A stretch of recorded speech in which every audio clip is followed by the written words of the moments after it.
I'm Jen Taylor Skinner, and this is the Electorette. On this episode, it was my honor to have a conversation with the new president of Emily's List, Jessica Mackler. Emily's List is an organization dedicated to electing pro-choice Democratic women to office.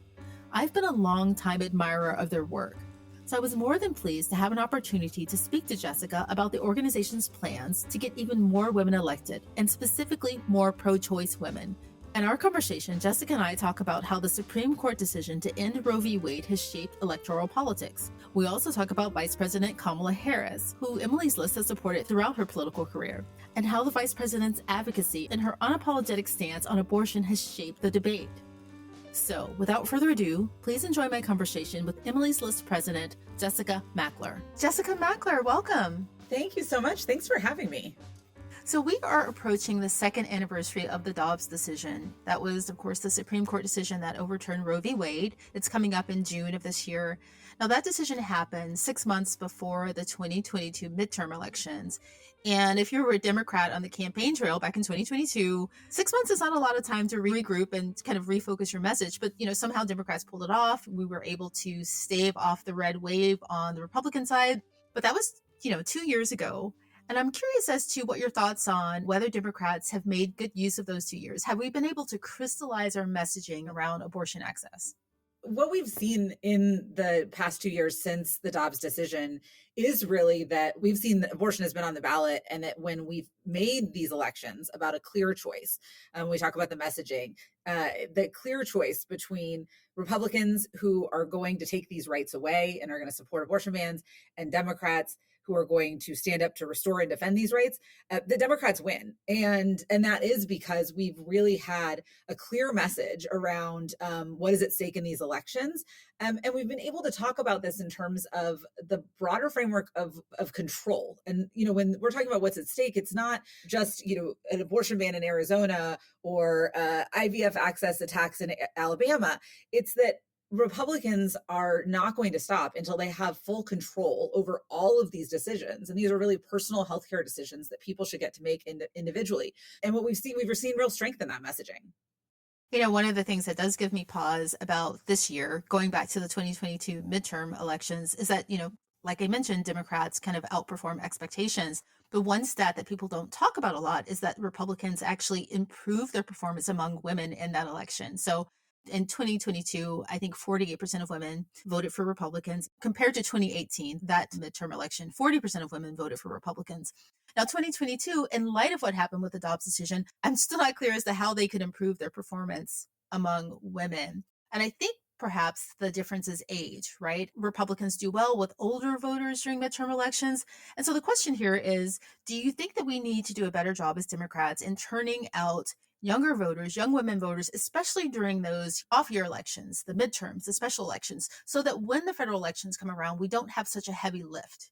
Well, what we've seen and what we've learned since the Dobbs decision in each of these elections is that when we have a consistent conversation on this, we really can turn out that diverse coalition of voters who show up for us. And so absolutely, yes, we should be doing that in every election. We saw that work in the Supreme Court special election in Wisconsin. We saw it work in the state legislative elections in Virginia. And when we have that consistent conversation, and that's something that we at Emily's List have been doing a lot of in these last 2 years, that we can turn out an electorate that is younger, that is more diverse, and that this is an issue that really speaks to such a cross section of the electorate, that it allows us even to reach voters who might not normally be with us, that they will show up for this, because when we are able to articulate what's at stake, voters are on our side. They do not believe that these are decisions that should be in the hands of politicians or courts or bureaucracy. They believe that these are decisions that should be in the hand of voters. So yes, absolutely, we need to be having this consistent conversation with voters in every election. And we often say that this is an issue that's powerful, but it's not organic. We have to do the work, but when we do the work, we win. Right, that's right. I mean, I think one of the things that I think Democrats could work on is, shaping the culture of the electorate so that we play the long game. Republicans are really good at playing the long game. And I'm just talking about the voting electorate generally, not necessarily the party. But speaking of special elections, I want to talk about a really important one. And you mentioned this, the one in Alabama with Maryland Lands. Maryland Lands flipped an Alabama House seat to blue by running on reproductive rights and running on, their ban on IVF. Can you talk about her election, her race? Yeah, well, what we saw in Alabama is something that we've really seen in so many places. And I think it speaks to the power of this issue. When you strip away a core freedom from people, they are going to be mad. And we've seen that outrage turn into electoral action again when we run on this issue. When we talk about what is at stake in each of these elections, we win. And that was true in that Alabama special election, but it was also true in places like Kansas and Kentucky. So we've really seen that in all regions of this country across many sectors of the electorate, that this is a winning issue. And it is because it speaks to this idea of a fundamental freedom that people deeply believe is something that they should have. And when we can make that clear contrast, we can see that we can win in a lot of places that people think we can't win in. Yeah, that was a really surprising thing about this win because Alabama is a deep red state. I mean, do you think that this is replicable across other red states when we, lean into this issue?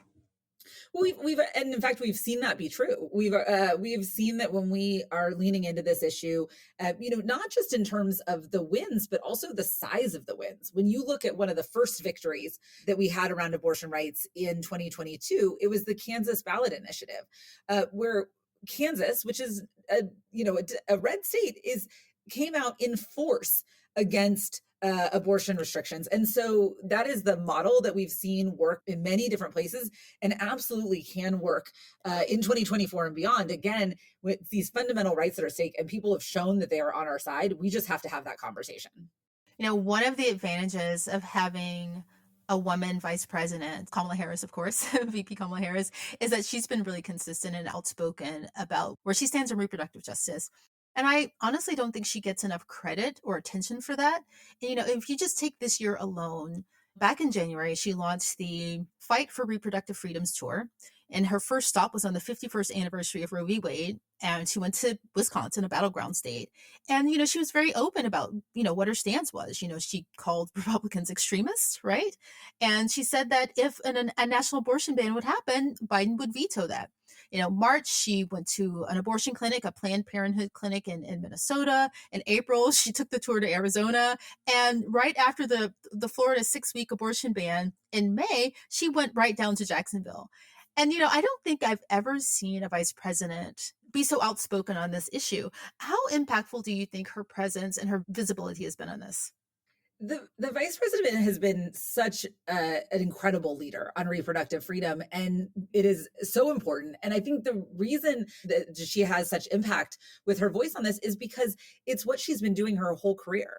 At Emily's List, we've been lucky enough to get to stand with her throughout her career, from her very first races through the Senate and then vice president, and so we have seen this up close. When she was the California Attorney General, she was signing on to briefs around reproductive health care and improving access. In the Senate, she was a proponent of abortion access and Black maternal health policies.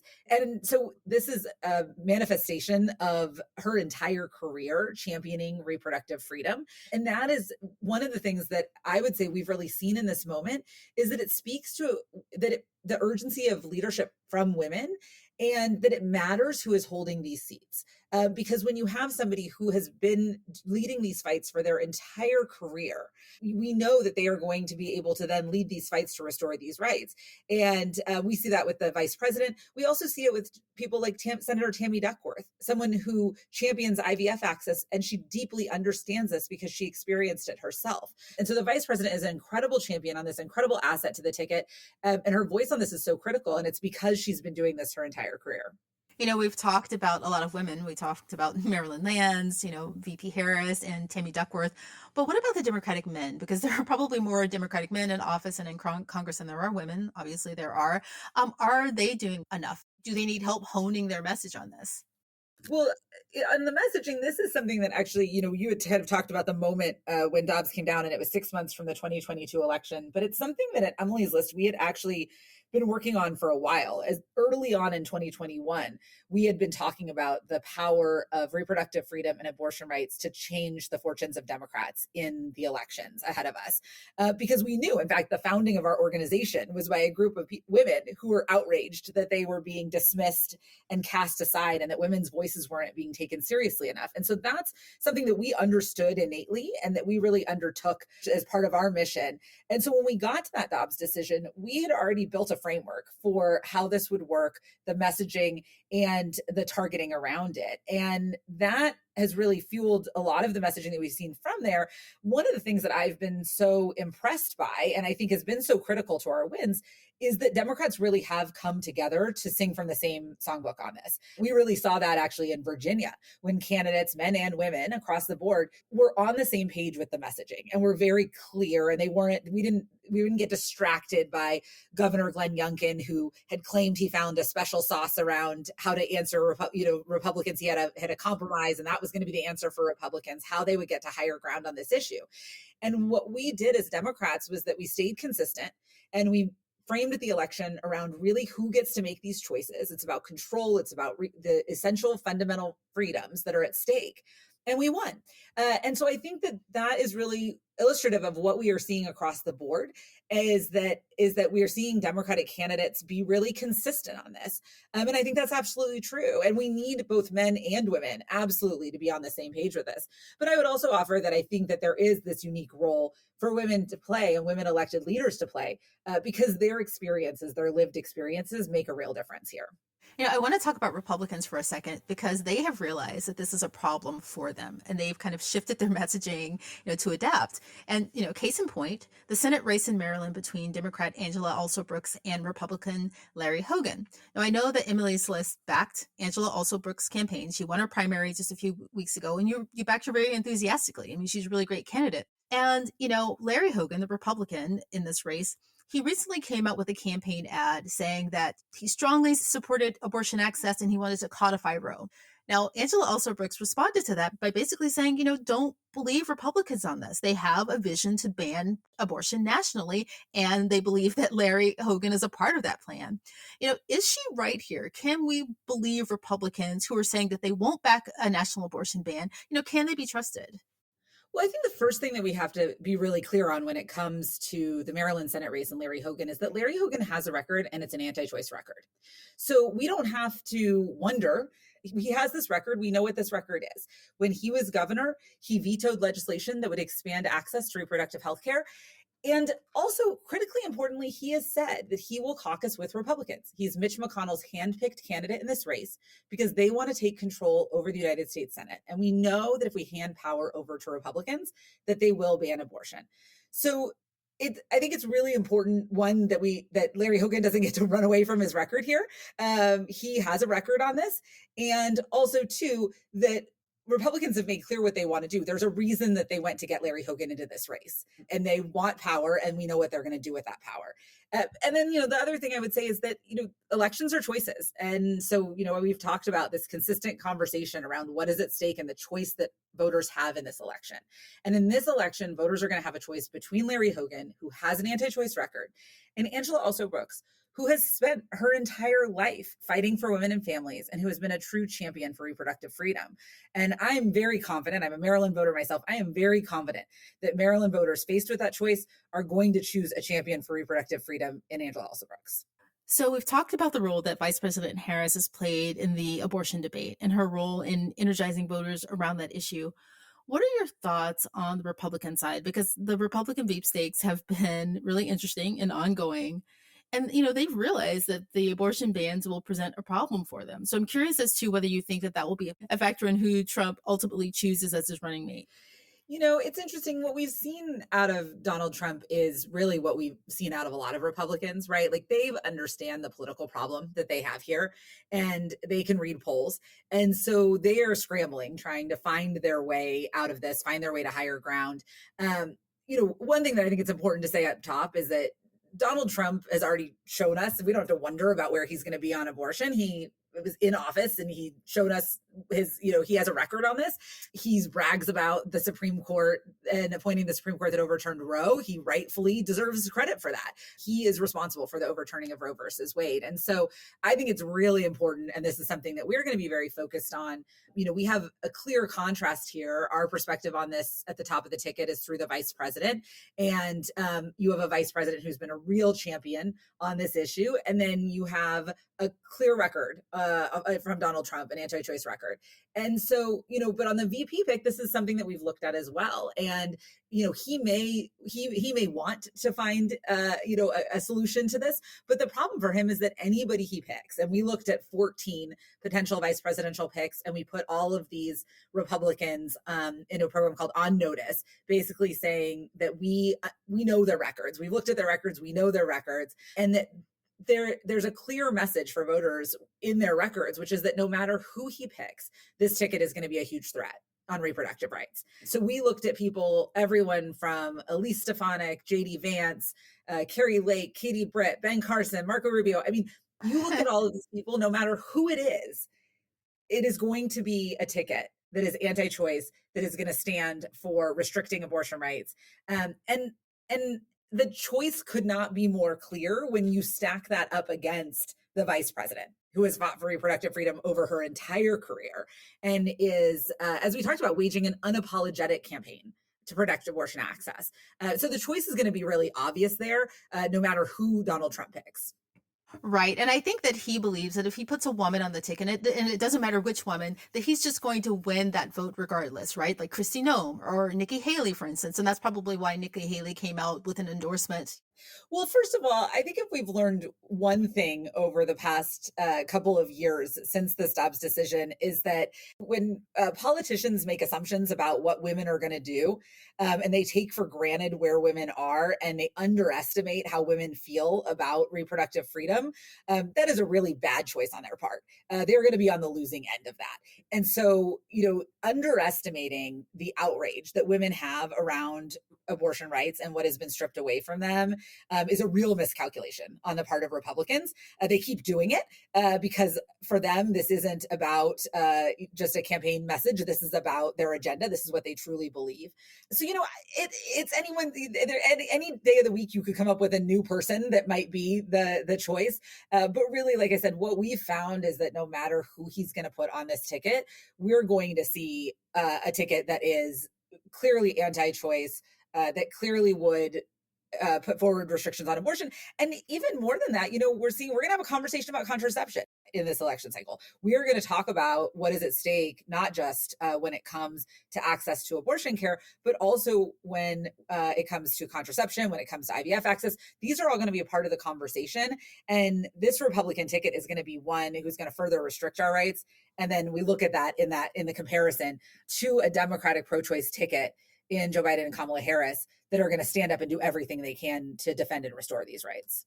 So I know that you're on the ground, in preparation for November, and you have a sense of, what which way the wind is going to blow. What's your prediction for November? How do you think things are going to turn out for us?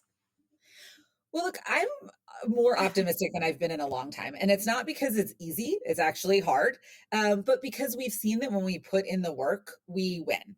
And when we do the work, voters show up for us because they agree with us that these are rights that should be held by individuals, that they shouldn't be interfered with by politicians. And so, I believe that we have an opportunity in this election cycle, firmly believe that we can deliver a Democratic trifecta. And that's a Democratic trifecta that's driven by women candidates, that's driven by a diverse coalition of voters in terms of who we can bring in on this issue, and that we can do that in a way that is going to really give us an opportunity to restore these freedoms across the country. The question is, like I said, the question, we have to have this consistent conversation with voters. We have to really be putting this in front of them and making the choice very clear in every state that we're in. But if we do that, we can win.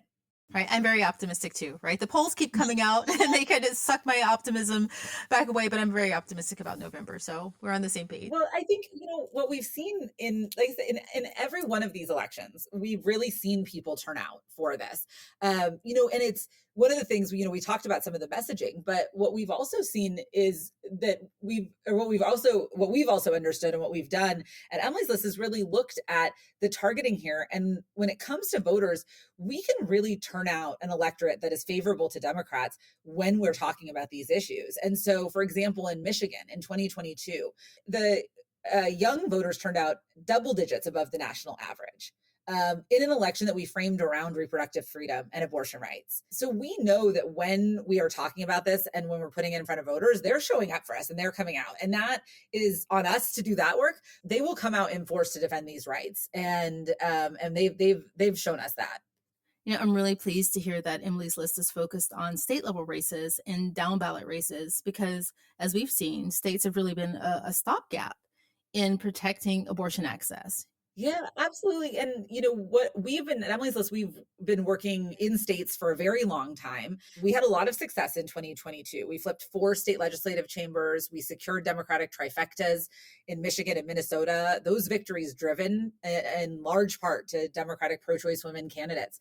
And we have those opportunities in this election cycle as well. You look at places like Arizona, where we're feeling the consequences of what's going on reproductive freedom in this country. In Arizona, they're living it right now. There are abortion bans on the books there, and people are dealing with those consequences. And we have the opportunity to flip the Arizona legislature in this election cycle. That will put us in a position to restore these rights for people in Arizona and across that region. So, as you said, Republicans are taking this fight to every level of government, and we have to do that as well, because we know that if we can secure power, then we can deliver these freedoms for people. Well, you've given me lots of confidence going into November. So, Jessica Mackler, thank you so much for joining me. It's been a true pleasure talking to you. Thank you for having me.